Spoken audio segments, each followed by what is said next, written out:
Welcome. Today's gonna be a video on the bandsaw and blade change. I'm sure you're gonna find a whole bunch of different videos on blade changes, but this is mine. This is my story. I'm just gonna keep going on this. So welcome to the channel.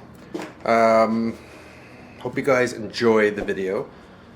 So the main purpose why I bought this was to resaw, and I am trying to start a business, and in order to do that I need a bandsaw with resaw so I can cut 10, 12, 14 inch boards and rip some stuff out of it. Table saw can't do that. So I recently purchased a resaw blade. So this is a 3/4, I think it's a 3 TPI. It's a carbide, so it's gonna last me for a long time. It better, because the price tag was not cheap. I think it was $225 Canadian to get that here. Placed out of BC, but it's a Laguna blade. So I'm gonna show you how to take the old one out, do the actual twist, and it's so simple. It's very simple. People, wear gloves, just in case. So I'm gonna take you through on getting the old one out, putting a new one in, and then setting it up, and we'll kind of go from there. So enjoy. So this is going to be my first time changing a blade on this. The blade that's on there is a 5/8 blade. It came with the saw. It's fine. Like, I've used it a couple times with it, and it cuts really good, but I want a resaw blade. So this is going to be the process. Make sure, number one, no power. Number two, that your tensioner is loose. And then it's just a matter of opening the bottom. Maybe I should have cleaned it first. Opening this one. Taking this little guy out. So your little insert.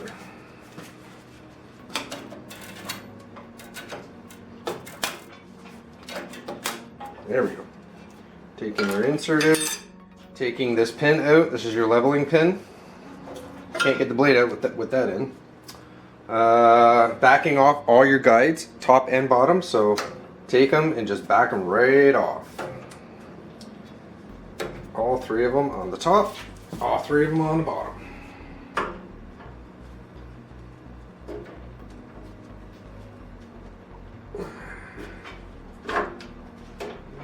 There we go. Oh, that was the thing. Oh well, doesn't matter. Yeah, doesn't matter. Actually, I'm gonna vacuum this thing off first. So now that somewhat clean, the other thing to do is to back off your tension, so that way there's no issues getting the blade off. I backed mine off quite a bit, so now it's just a matter of taking it off. One wheel.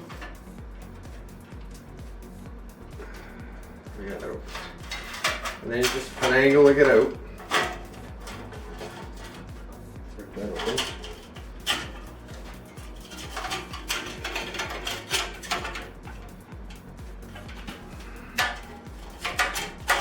There we go. And there we go. Blade is off. And the simple trick, I'll show you this. This is kind of cool. Put you back here. The simple trick to making a blade is to step on one end like that, and then you just take it and go twist it until you get this. Simple. Okay, it is now time to reinstall new blade. So we do the exact opposite. Put it through here.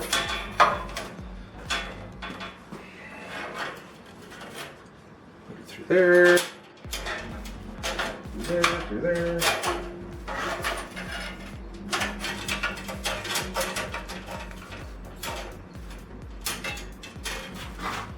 Oh, that's why. Like what?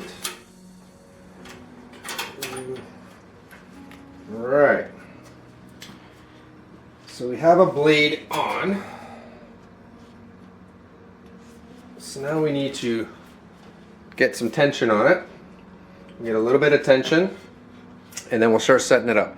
Now, if you want to really, I'm going to show you as much as I can. I've watched a few of his videos. So this guy named Alex Snodgrass, he is a wizard at setting up bandsaws. I'm taking what he has shown on his videos. So if you want even more in depth, he's got like a 30-minute video on how to really set it up. I'm going to set it up to the point where I like it. And yeah, so now we just kind of put a little bit of tension on it just to get it to.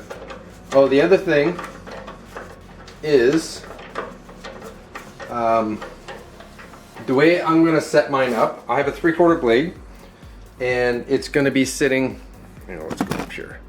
It's going to be sitting, so the teeth and the gullets are going to be sitting a little bit this side of half. So you don't put the whole blade on the whole tire, because the tire's got a little arc in it. So what you want, and this is according to Alex Snodgrass, is to have the gullets a little bit forward of half. So this wheel's an inch.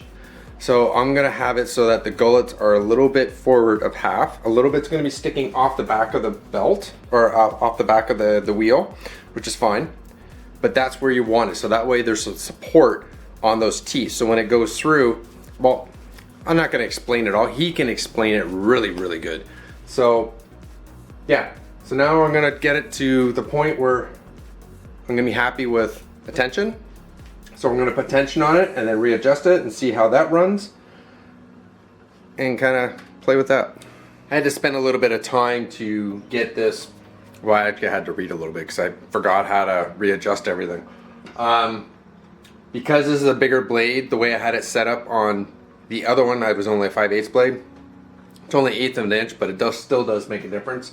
I had to play with this wheel tracking. This one is pretty much where it's supposed to be. But this one was too far forward. Now, because the tire's got a little arc in it, you always want the majority of the blade. Okay, so this is the arc. This is your blade. So you want majority of the blade to be sitting on the one side. If you do it like this, then your center, it's really, like I said, Alex can explain it a lot better than I can. So I adjusted it to the point where the edge of my tire, or edge of my wheel, is the edge of the blade. Halfway is just in front of the gullets. So it's tracking now, it's tracking good. There's no issues. Tension, you have that little tension meter. This one I had to go a little bit further than what 3/4 looks like. And it's got pretty good. It's got a little bit, which is what you want, just an 1/8 of an inch or something deflection. So all it is now is to do all your bearings. And the way you do that, you go as close as you can. Keep running it, adjust your bearing, keep running it. If it hits the bearing at any point, you gotta back it off just a little bit, because you want it so once it hits the wood, it'll hit that bearing like almost right away, where there's no deflection and no all that fun. And that's pretty much all you want to do. It's finicky. So what you should do is the back bearings first, so your thrust bearings, top and bottom. Make sure those are both set and done, and then you can start playing with your sides. So I would do the bottom on the side ones, and same with the top ones here. I would do those last. And like I say, you just keep running it, keep running it. It's kind of a tedious process, but in the end, it's gonna give you straighter cuts. So this is your back bearing, and let's see. So this little lever is to adjust it this way. So you want your bearing in the middle of the blade. So you just keep this open. And it's pretty dang close there. I'm gonna adjust it just a little bit.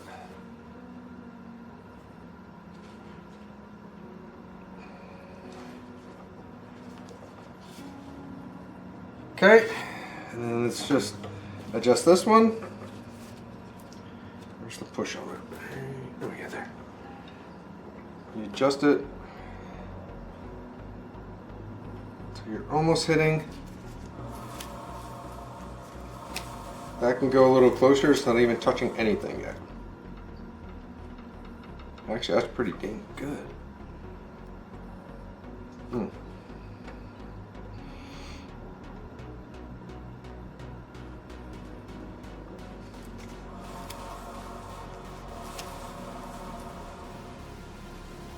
Oh, that goes further.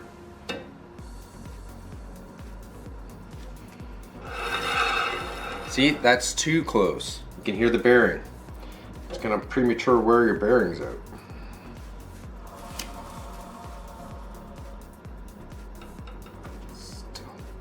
Like I said, it's a tedious process.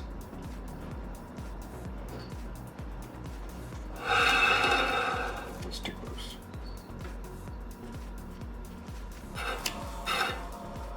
Well, see how close that one is? It's just a little bit here. Back it off just a tad. And with these, oh, a little bit. It's close. So that's pretty much what you have to do with all the bearings. And like I said, I would start with your thrush bearings at the back, top and bottom, make sure those are good, and then start adjusting the other ones on the sides. So I'm gonna do that. It's a pretty tedious process where you gotta keep spinning the wheel, adjusting, spinning the wheel, adjusting. This one came with these knob adjusters. I like them sometimes. I kind of wish it was almost an Allen key, because you can just have an Allen key and then do this. As soon as you loosen this thing off, whatever you have it set at, it's gone. And it's kind of disappointing. So in one aspect it's good, but another it's not. So I'm going to readjust all my bearings. And like I said, it's going to take you a little bit to get that. And then I'm going to set up to make a cut. Right now everything is set up so that way it's just above my fence. Now I've heard, I haven't done it yet, but once you have everything set and you move this up or down, that you gotta reset everything. I'm hoping that's not true, but it could be a possibility. So stay tuned. I will see you on the back side of this. One thing that I forgot to mention is the fact that you want these bearings to sit, if I can get it to show it. See how the bearing is sitting backside of the gullet? Actually, that's too far. So I'm gonna have to advance it. You want these bearings to run almost at the edge of the gullet. So that way it's like the most support for the blade, doesn't wander, stuff like that. That's one thing that you need to do. And it sucks because I already adjusted the thrush bearing on the top and bottom. Now I gotta advance it, but whatever. That is one of the things, because if you put it on the teeth, your teeth are staggered. So one goes this way, one goes this way, one goes this way. So if your wheel runs on the teeth, it's just gonna destroy the blade. Okay, so here we are. All my bearings are set. Everything runs really good.